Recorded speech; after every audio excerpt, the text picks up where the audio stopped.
நம்முடைய தாய் தந்தையாக கடவுளாலும் நம் ஆண்டவர் இயேசு கிறிஸ்துவினாலும் நம் அனைவருக்கும் அருளும் அமைதியும் உண்டாயிருக்குமாக. ஆமென். கண்களை மூடி ஆண்டவரை நோக்கி வேண்டிக் கொள்வோம். விண்ணிலிருந்து மண்ணுலகிற்கு இறங்கி வந்திருக்கிற இந்த அன்பின் நல்ல கடவுளே, உம்முடைய மேன்மை, உம்முடைய மகிமை எல்லாவற்றையும் இயேசு கிறிஸ்துவின் வழியாக இந்த முழு மாநிலத்திற்கும் முழு படைப்புக்கும் வரும்படியாக முற்றிலுமாக தாழ்மை உள்ளவராய் இந்த உலகத்திற்கு வந்திருக்கிற எங்கள் ஆண்டவர் இயேசு கிறிஸ்துவனுடைய பிறப்பை கொண்டாடுகின்ற இந்த காலங்களிலே கிறிஸ்துவுக்கு வழியை ஆயத்தப்படுவதற்கு உடைய வார்த்தைகளை பற்றிக் கொள்ள இப்பொழுது கொடுத்திருக்கிற இந்த புதிய வாய்ப்புக்காக நன்றி படைக்கிறோம். இப்பொழுதும் நீர் பேசும் திருமறையின் வார்த்தைகளை விலகிக் கொள்ளவும் அதை ஒரு கட்டுரை வாழ்வுக்கு உறுதுணையாக இருக்கும் உடைய ஆவியான வழியாக எனக்கு உதவி செய்கிறார்கள்.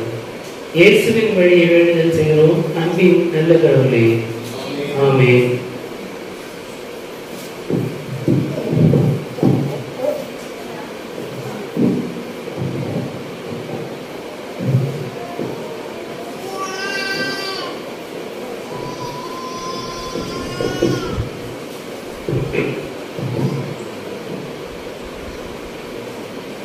கிறிஸ்து வருகையின் 3ஆம் ஞாயிறு என்று சொல்லப்படுகின்ற இந்த நாளிலே படித்து சிந்திக்கும்படியாக முன்குறிக்கப்பட்டுள்ள நற்செய்தி பகுதி தூய மத்தேயு எழுதின நற்செய்தி நூல் 11ஆம் பிரிவு திருவசனங்கள் 2 தொடங்கி 10 வரை அடங்கிய திருவசனங்களை படிக்க அனைவரும் எழுந்து நின்று கவனமாய் கேட்போம்.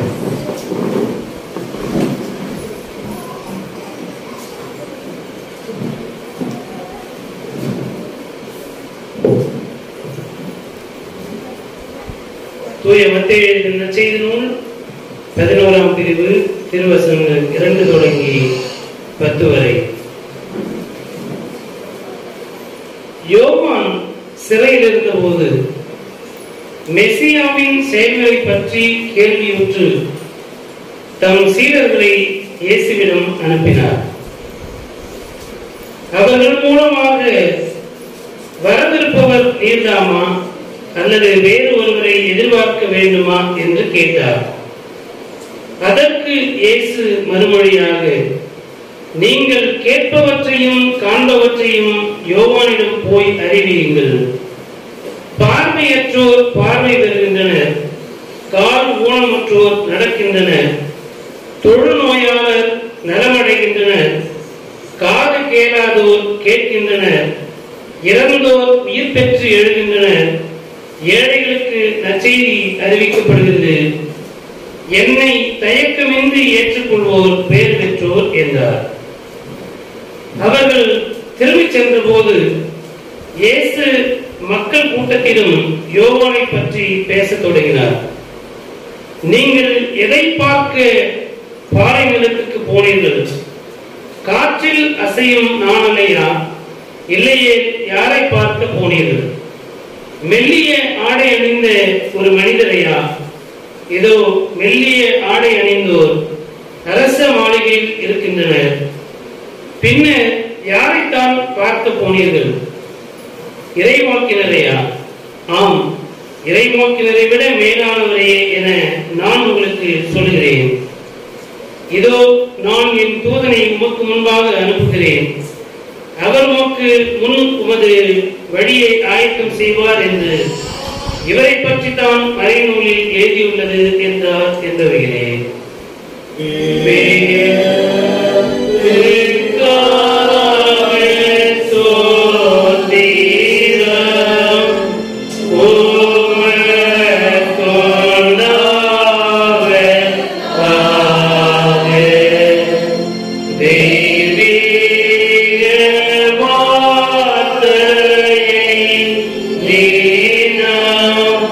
Yeah.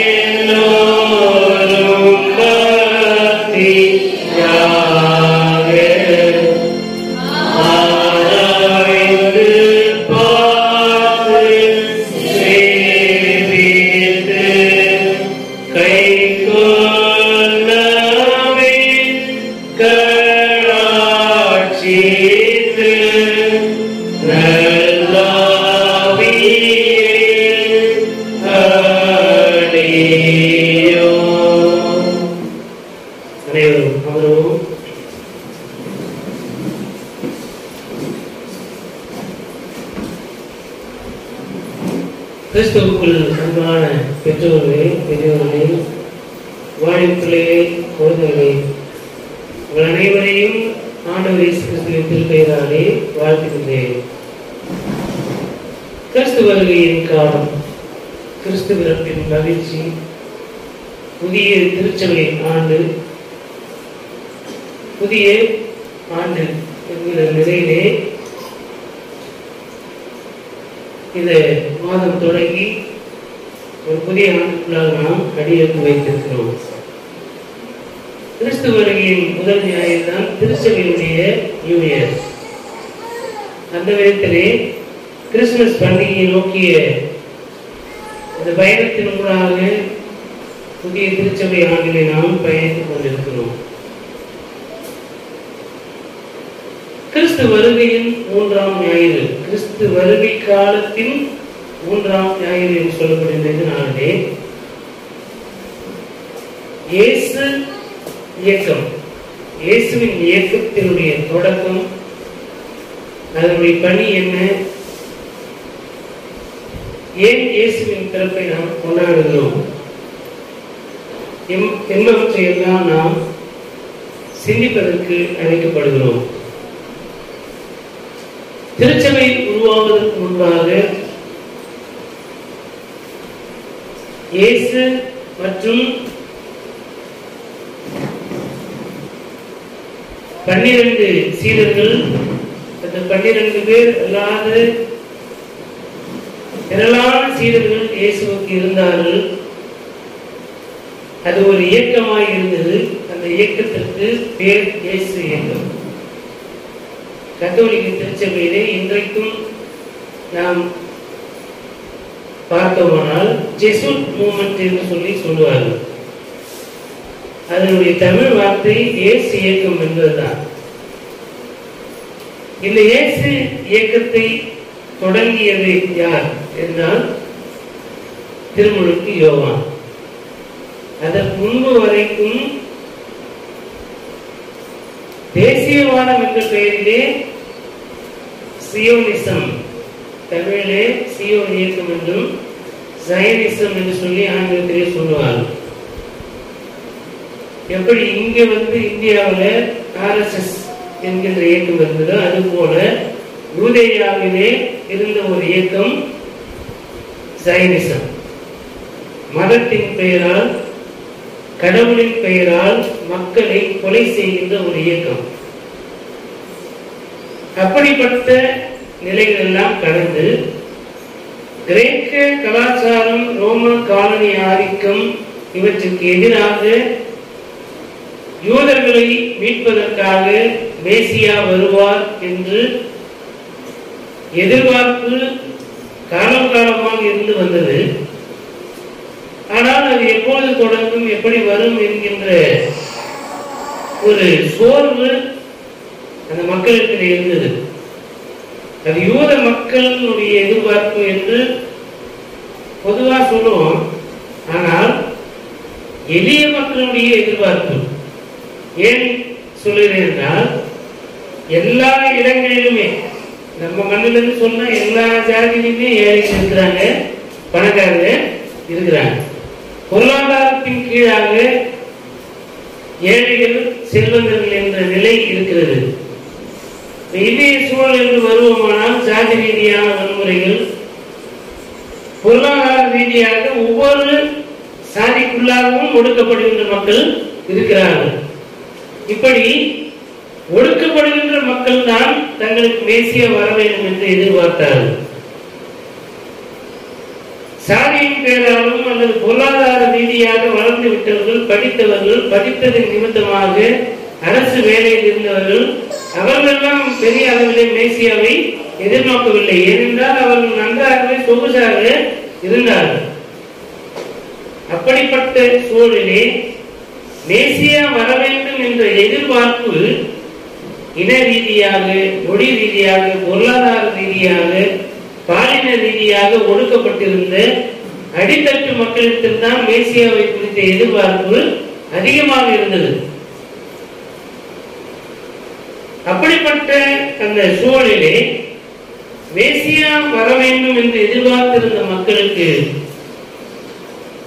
கடவுளுடைய அரசு வரப்போகிறது, மெசியாவுடைய அரசு வரப்போகிறது என்ற முதலாவது நற்செய்தி அறிவித்தவர் தான்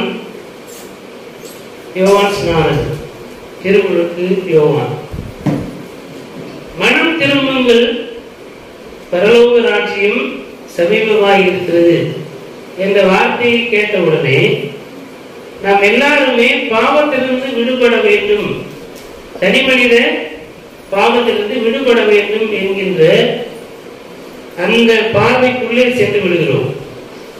பாவம் என்றால் தனி மனித பாவம் மாத்திரம் அல்ல, தனி மனித பாவங்கள் தனிநபருடைய ஆத்மாவுக்கு எதிரானது. ஆனால் கம்யூனல் சின்,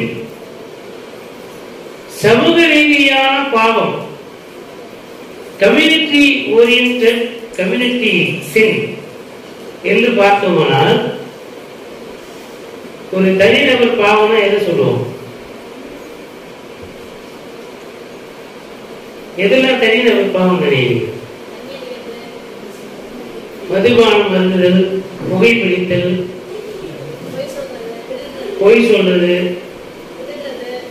ஒரு தனிநபர் இன்னொரு தனிநபருக்கு எதிராக செய்தால் அது தனி மனித பாவம். தனக்குத்தானே எதிராக மதுபானம், மது பழக்கங்கள், போதைப் பொருட்களை பயன்படுத்துவதெல்லாம் தனி மனிதனுக்கு எதிராக தானே செய்து கொள்கிற பாவம். ஒரு மனிதன் தனக்கு அடுத்திருக்கிற ஒரு மனிதனுக்கு எதிராக செய்தால் அது ஒருவித தனி மனித பாவம். ஆனால் அதுவே பிழைப்பா வச்சிருந்தாக்க அது என்ன? கம்யூனல் சின். ஒருவன் இன்னொருவருக்கு எதிராக ஒரு தீமை செய்கிற போது அதை தட்டி கேட்க தவறி, அப்படிதான் இருக்கு அந்த சமூகம், யாரும் ஒண்ணும் பண்ண முடியாது அப்படின்னு சொல்லிட்டு நான் ஒரு அநீதியை தட்டி கேட்க தவறி எப்போது கடந்து செல்கிறேனோ அப்பொழுது அந்த தவறுக்கும் அந்த பாவத்துக்கும் அந்த மீறலுக்கும் குற்றத்திற்கும் நானும் ஒரு காரணமாக இருக்கிறேன். அப்பொழுது அது கம்யூனிட்டி சின்னாக மாறுது. ஒரு சமுதாயம் சார்ந்த ஒரு மீறுதல் பாவம். அப்போ யோவான் மனம் திரும்புங்கள், பரலோகராஜ்ய சமீபமாக இருக்கிறது என்று சொல்லுவதன் வழியாக தனி மனித பாவத்திற்கு எதிராக மாத்திரம் யோவான் பேசவில்லை. இந்த முழு சமூகமும் ஒடுக்குதல், தனக்கு அடுத்திருக்கிற மனிதனை ஒடுக்குதல், துன்புறுத்துதல், பொருளாதார ரீதியாக நசுக்குதல் அல்லது இன ரீதியாக ஒடுக்குதல், பாலின ரீதியாக பெண்களுக்கு எதிராக வன்முறையில் ஈடுபடுவது, பிற இன மக்களை ஆலயத்துக்குள்ளே வரவிடாமல் தடுப்பது, பிற சாதி மக்களை சில இடங்களிலே இப்படிப்பட்ட தவறுகள் எல்லாம் இருக்கிறது. இது ஏன் ஜாதிக்கான கோயில், இது நாங்க கட்டினது, கட்டணம் வேற யாரும் இருப்பாங்க, கட்டுற வரைக்கும் எதுவுமே செலவு பண்ண மாட்டாங்க. ஆனா கட்டி முடித்த பிறகு ஒட்டகம் நுழையிற மாதிரி கொஞ்சம் கொஞ்சமா நுழைந்து அந்த கோயிலை ஆக்கிரமிப்பு செய்து கொண்டு தங்களுடைய சாதிக்கான கோயில் என்று சொல்லுகின்ற மக்கள் எல்லாம் இருக்கிறார்கள். கிறிஸ்தவத்திலே ஜாதி பார்ப்பதே மிகப்பெரிய பாவம். அப்படிப்பட்ட நிலையிலே இப்படிப்பட்ட இந்த சமூக ரீதியான பாவங்களையும் அந்த நாட்களிலேயும் இருந்தது. எருசலேம் ஆலயத்திலே தலைமை ஆசாரியர், ஆசாரியர் அல்லாத இறை மக்கள், அதிலே பெண்கள், யூதர்கள், யூதர் அல்லாதவர்கள் என்று பாகுபாடு என்பது யூத சமயத்தினுடைய அதிகாரத்தின் கீழ் இந்த எருசலேம் ஆலயத்தில் இருந்தது. இப்ப எருசலேம் நகரத்துக்குள்ளே, ஆலயத்துக்குள்ளே யூதேய நாட்டில் இருந்த பிரச்சனைகள் எல்லாவற்றையும் சேர்த்துதான் யோவான் மனம் திரும்புங்கள், பரலோக ராஜ்யம் சமீபமாக இருக்கிறது என்று சொன்னார். தனி மனித பாவங்கள், பொதுவான கூட்டு பாவங்கள் எல்லாவற்றிலும் இருந்து விடுபட வேண்டும் என்பதுதான் யோவானுடைய செய்தி. அது எங்கே போய் முடிந்தது என்றால், ஏரோது அரசன் தன்னுடைய அண்ணனுடைய மனைவியை அவரை கொலை செய்துவிட்டு மறுமனையாட்டியாக வைத்திருக்கிறார் என்று சொல்லி யோவான் பப்ளிக்கா என்ன பண்ணிட்டாரு சொல்லிட்டார். அரசு அதிகாரம் யோவானை தன்னுடைய தவறை திருத்திக் கொள்ளவில்லை, மாறாக தன் தவறை சுட்டி காண்பித்த யோவானை அவர்கள் சிறைபிடித்து வைத்தார். இப்படி சிறைப்படுத்தப்பட்ட நிலையிலே யோவான் இருக்கிறார். இது ஒரு சூழல், இந்த வார்த்தைகள் இடம்பெற்றிருப்பதற்கான சூழல். இன்னொரு பக்கம் யோவான் இயேசுவுடைய சீடர்கள் எங்க போயிருந்தாங்க? இந்த சம்பவம் நடக்கும்போது இயேசுவின் சீடர்கள் எங்க இருந்தாங்க?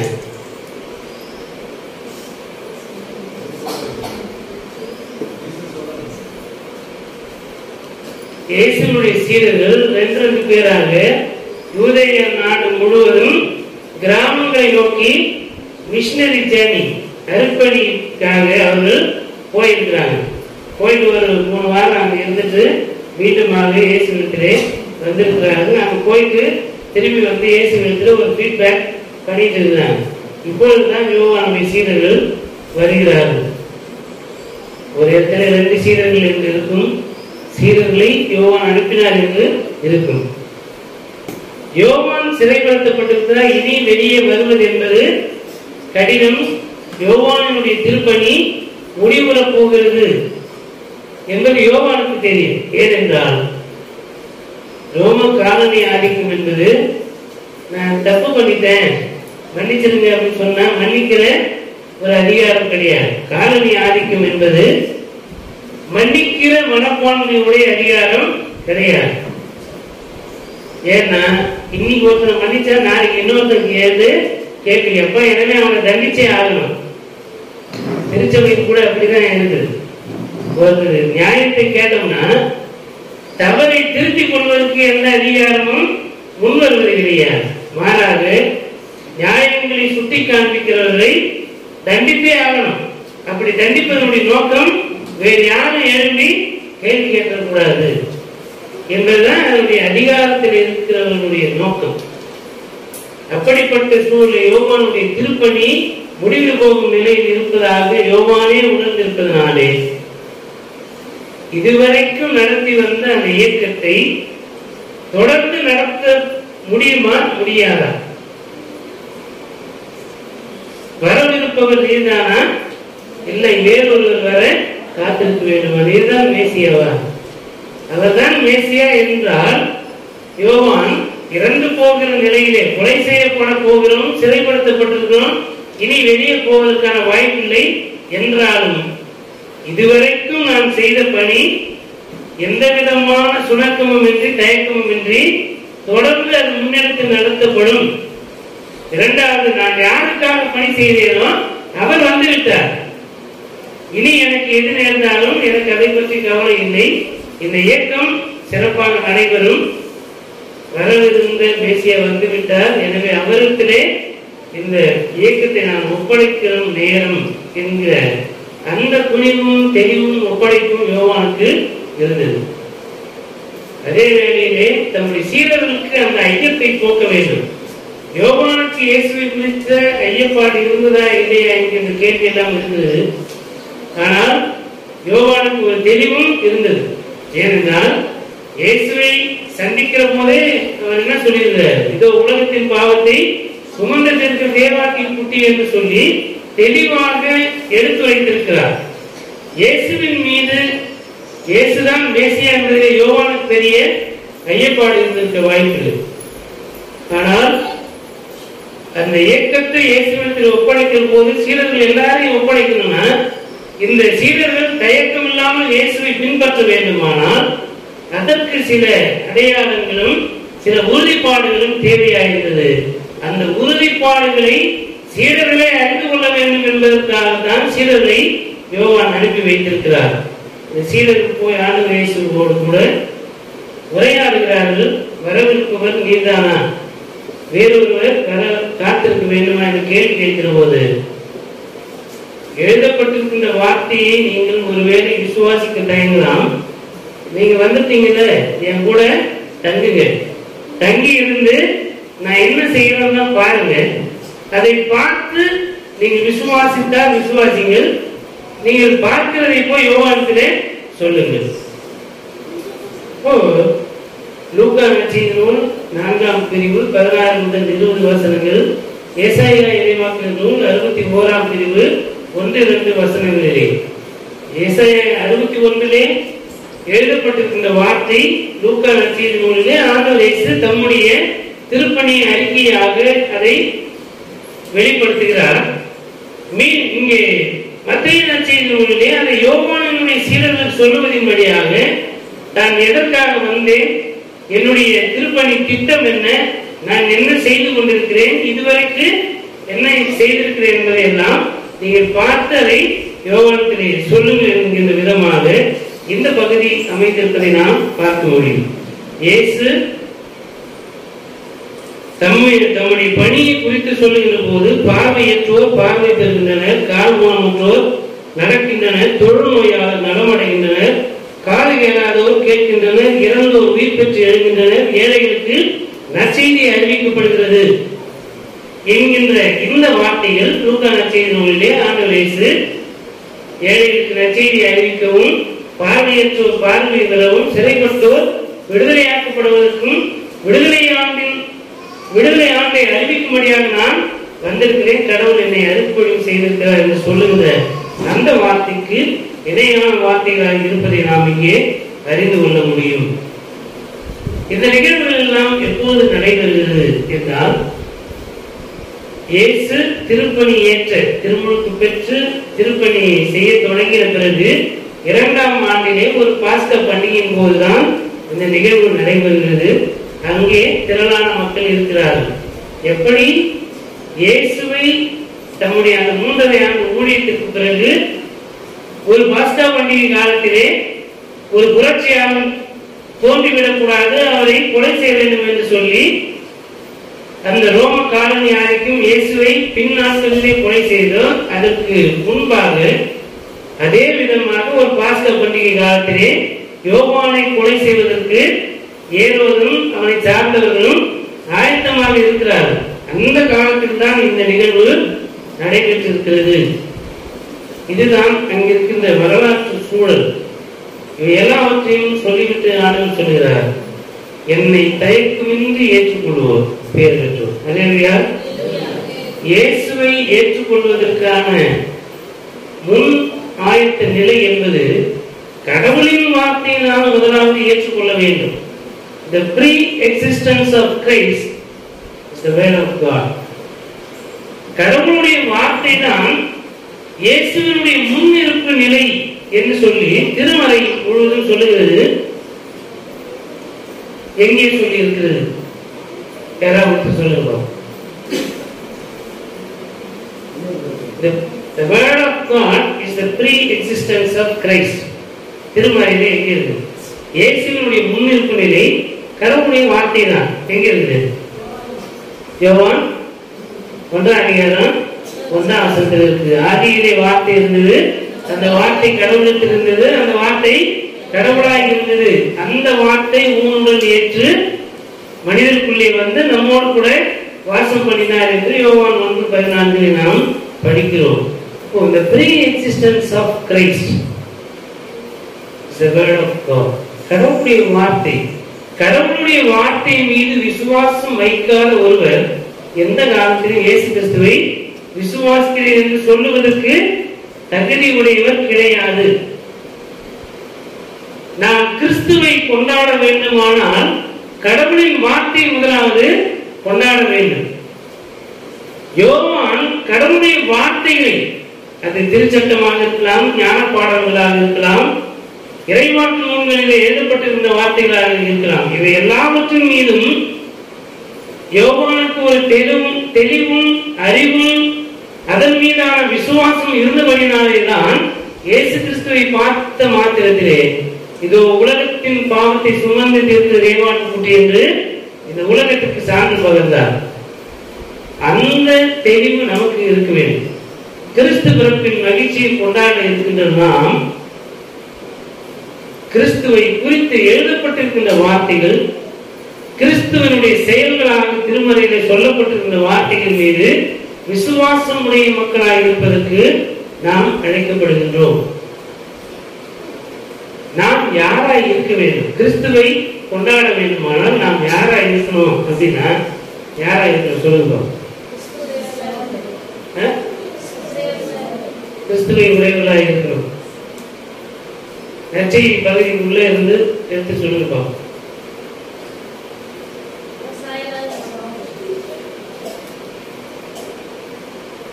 யோவானை போல நாம இருக்கணும். அல்லேலூயா. யோவான் என்ன செய்தார்? கிறிஸ்துவுக்கு வழியை ஆயத்தம் பண்ணுகிறவராய் இருந்தார். நம்ம சொன்னோம் இல்லையா, இயேசு இயக்கத்தை தோற்றுவித்தவர் யோவான். இயேசுவினுடைய மீட்பு செயலை இந்த உலகத்துக்குள்ளால் கொண்டு போய் சேர்ப்பதற்கு ஒவ்வொரு தனி மனிதனும் மனம் திரும்ப வேண்டும். அவர் நற்செய்தி பணியாளராக மாற வேண்டும். அப்படி மேசியாவுடைய பணியை இந்த உலகத்துக்குள்ளே கொண்டு போய் சேர்க்க வேண்டும். அப்படி சேர்க்கின்ற பணியை செய்வதற்கு நாம் யோவானை போல இருக்க வேண்டும். யோவான் எப்படி இருந்தார் அப்படின்னா, நாம் எல்லாருமே இருக்கிறோம், கிறிஸ்துமஸ் கொண்டாடுகிறோம். யார் யாருக்கெல்லாம் வந்து பாலிஸ்டர்ல துணி வாங்கிருக்கோம்?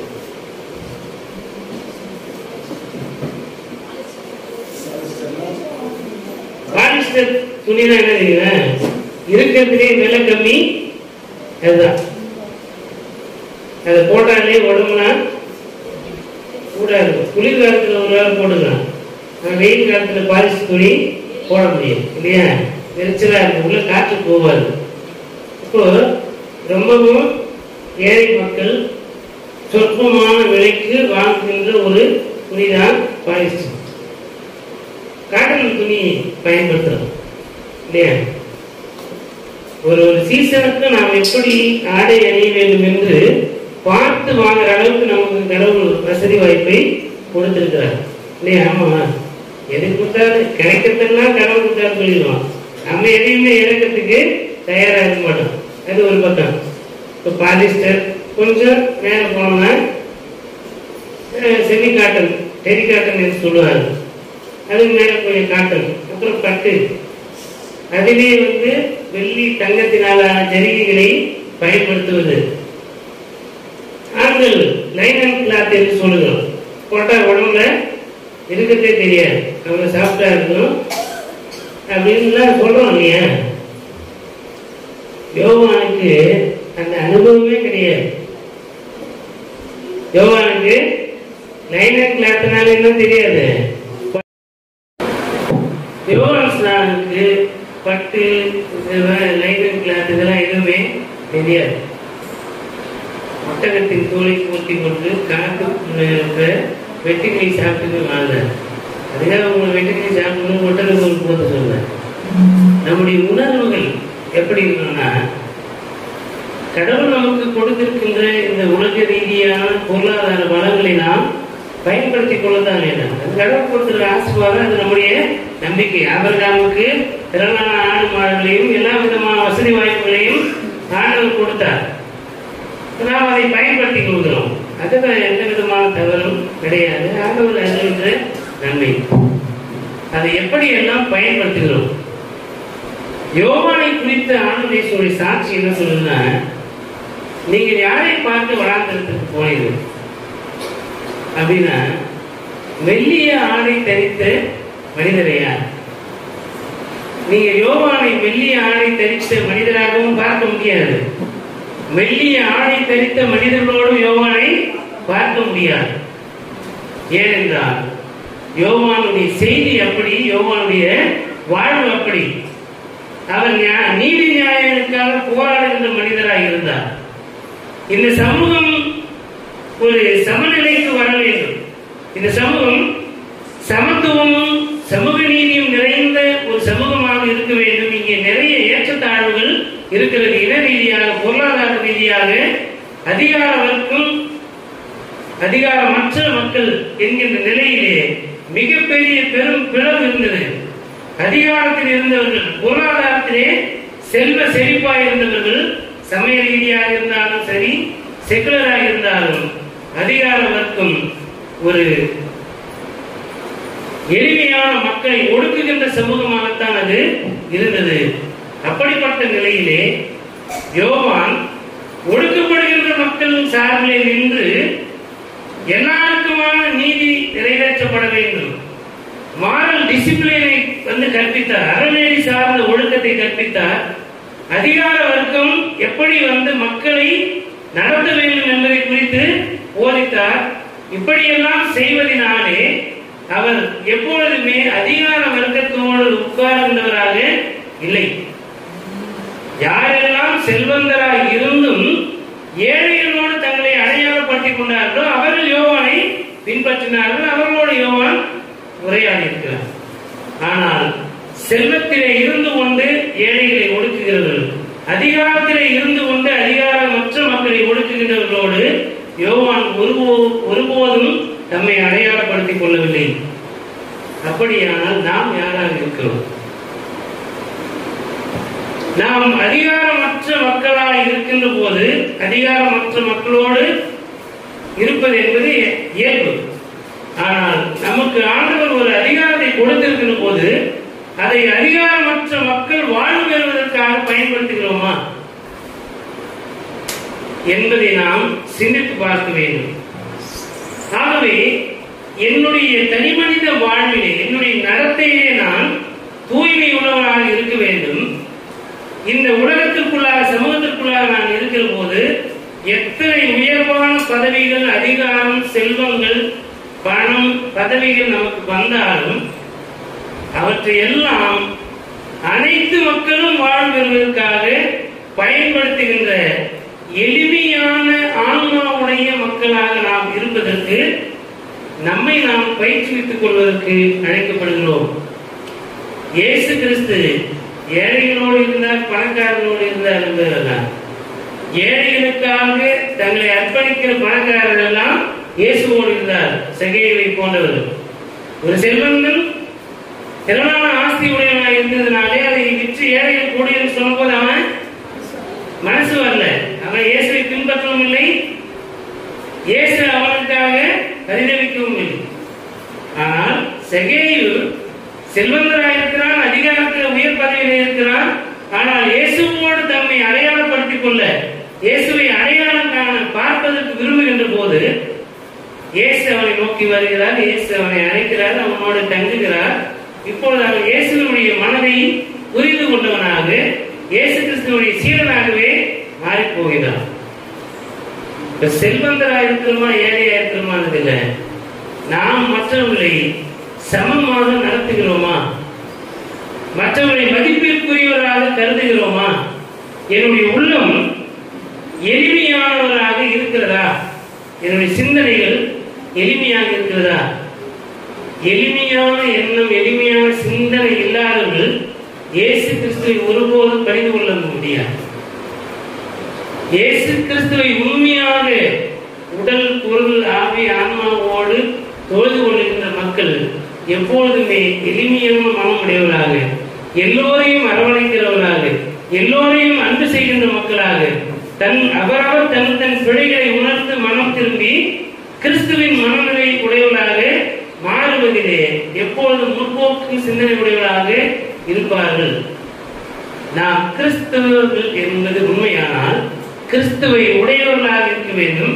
கிறிஸ்துவை உடையவர்களாக இருப்பது என்பது கிறிஸ்துவை போலவே வாழ்கின்ற வாழ்வு என்பதை நாம் புரிந்து கொள்வதற்கு அழைக்கப்படுகிறோம். எனக்கு அன்பான இறைமக்களே, பாபிலோனிய நாட்டிலே சிறையிருப்பில் இருந்த யூத மக்களை பார்த்து 2ஆம் ஏசாயா சொல்லுகிறார், என் மக்களை ஆற்றுங்கள், தேற்றுங்கள், எருசலேமுடன் பற்றுமை பேசுங்கள், உன் போர் முடிந்தது என்று அவளுக்கு சொல்லுங்கள் என்று சொல்லுவது போல இங்கே ஒடுக்கப்படுகின்ற மக்களை ஆறுதல் படுத்துகின்ற பணியாளர்களாக இருப்பதற்கு நாம் அழைக்கப்படுகின்றோம். விடுதலையை அறிவிக்கின்ற மக்களாக நாம் இருப்பதற்கு அழைக்கப்பட்டிருக்கின்றோம். யோவானை போல கடவுளுக்கென்று கடவுளுடைய அரசை இந்த மண்ணுலகிலே நிலைநாட்டுவதற்கு வழியை ஆயத்தம் பண்ணுகின்றவர்களாக, மீட்பு சிந்தனையை கற்பிக்கின்றவர்களாக, மீட்பு சிந்தனைகளை நடைமுறைப்படுத்துகின்ற மக்களாக இருப்பதற்கு நம்மை நாம் இந்த நாளிலே அர்ப்பணிக்க அழைக்கப்படுகின்றோம். நிறைவாக நாம் கடவுளின் வார்த்தையின் பணியாளர்களாக இருக்க வேண்டும். கிறிஸ்துவின் பணியாளர்களாக நாம் இருக்க வேண்டும். இறையரசின் பணியாளர்களாக நாம் இருக்க வேண்டும். அப்படி இருக்கின்ற போது இந்த கிறிஸ்து பிறப்பு என்பது கிறிஸ்தவனுடைய இல்லத்திலே மாத்திரமல்ல, இந்த உலகம் எங்கிலும் இருக்கின்ற பிற இன மக்கள், பிற சமய நம்பிக்கையுடைய மக்கள் எல்லாருடைய இல்லத்திலும் உள்ளத்திலும் கிறிஸ்து பிறப்பின் மகிழ்ச்சி குடிகொண்டிருக்க வேண்டும். அதற்கு பணி செய்ய வேண்டும். வார்த்தையினாலே செய்ய வேண்டும். செயல்களின் வழியாக, அதை பொருளாதாரத்தை பகிர்வதன் வழியாக நாம் அதை செய்ய வேண்டும். ஒடுக்கப்படுகின்ற மக்கள், பொருளாதாரத்தினாலே நலிந்து போயிருக்கின்ற மக்கள், வாழ்விலே இன்பம் மகிழ்ச்சி என்றால் என்ன என்று காணாதிருக்கின்ற மக்களோடு நம்முடைய மகிழ்ச்சியை பகிர்ந்து கொள்ள வேண்டும். நம்முடைய பொருளாதார வளங்களை நாம் பகிர்ந்து கொள்ள வேண்டும். அப்படி செய்கின்ற போது கிறிஸ்து பிறப்பின் மகிழ்ச்சி எல்லா இடங்களிலுமே இருக்கும். அதற்கு நாம் நமக்கானவற்றை இழப்பதற்கு நம்மை நாம் அர்ப்பணிக்க வேண்டும். கடவுளுடைய அரசை கட்டுகின்ற பணி என்பது வெறுமனே வார்த்தையினாலே செய்வதனாலே மாத்திரம் வந்துவிடாது. எனக்கு அடுத்திருக்கின்ற என்னுடைய பக்கத்து வீட்டில் இருக்கிறவர்களோடு பொருளாதார ரீதியாக என்று நான் பகிர்ந்து கொள்ளாமல், நாம் பேருக்காக போருக்காக என்ன தசமமாக செலுத்தினாலும் அது பயனற்றது. காணிக்கையை ஏழைகள் வாழ்வு பெற வேண்டும் என்பதற்காக கொடுக்க வேண்டும். அதனாலே எனக்கு புகழும் பேரும் வரும், அதனாலே அதிகாரத்திலே எனக்கு வாய்ப்பு கிடைக்கும் என்பதனாலே செய்வது அது பயனற்றது. ஒருவேளை இந்த மனித பார்வையிலே அது பெருமையாக இருக்கலாம், அது உயர்வுகளை கொடுக்கலாம். ஆனால் கடவுளுடைய அரசியலை நாம் இடம்பெற வேண்டுமானால் உண்மையாகவே நாம் நமக்கு அடுத்திருக்கின்ற மக்கள் வாழ்வு பெறுவதற்காக நமக்கான எல்லாவற்றையும் இழக்கணும்னு அவசியம் இல்லை. பகிர்ந்தல் இழத்தல் என்பது ஒருவேளை நம்ம கடினமாக கூட இருக்கும். இந்த இயல்பான இந்த வாழ்க்கையில முற்றிலுமாக இழப்பது என்பது கடினமாகவே இருக்கும். ஆனால் பகிர்ந்து நாம் வாழ்கிற போது ஒரு சமநிலை உருவாகும். அந்த சமநிலை உருவாக்குவதற்கு தான் கிறிஸ்துவனுடைய பிறப்பு இந்த உலகத்திலே நடந்திருக்கிறது. அந்த பிறப்பை கொண்டாடுகிற நாம் எல்லாருடைய உள்ளத்திலும் கிறிஸ்து பிறப்பதற்கான அந்த சூழலை, அந்த மகிழ்ச்சியை உருவாக்குவதற்கு இதனால் நம்மை நாம் ஒப்பு கொடுப்போம். நம்மை குறித்த கடவுளுடைய ஆண்டவருடைய சாட்சி நீதியின் பக்கமாக நிற்கிறவர்களாக இருக்கிறோமா, ஏழைகளுக்கு வாழ்வளிக்கின்ற மக்களாக இருக்கிறோமா என்பதாக இருக்க வேண்டும். இவர் ஏழைகளுக்கு வாழ்வு கொடுத்தார், இவர் நீதியின் பக்கமாக நின்றார் என்று நம்மை குறித்து ஆண்டவர் சாட்சி பகிர்கின்ற போது நாமும் யோவான் ஸ்நானகனாக இருக்கிறோம். ஸ்திரீகளில் பெண்களில் பிறந்தவர்களே யோவானை விட பெரியவர் யாரும் கிடையாது. சொல்லுவது யாரு? அவர்தான் உண்மையிலே ஸ்திரீகளில் பிறந்தவர்களே உண்மையாகவே உயர்ந்தவர். அவரை விட மேலானவருக்கு யாருமே கிடையாது. ஆனால் அவரையே சொல்லுகிறார், பெண்களிலே பிறந்தவர்களை இவரை விட மேலானவர் யாரும் கிடையாது. நம்முடைய வாழ்வு கிறிஸ்துவை பிரதிபலிக்கின்ற வாழ்வாக இருந்தால் கடவுளுடைய அரசியலில் நம்மை குறித்த சாட்சி ஸ்திரீகளிலே பிறந்தவர்களே இவரை விட பெரியவர் யாரும் கிடையாது.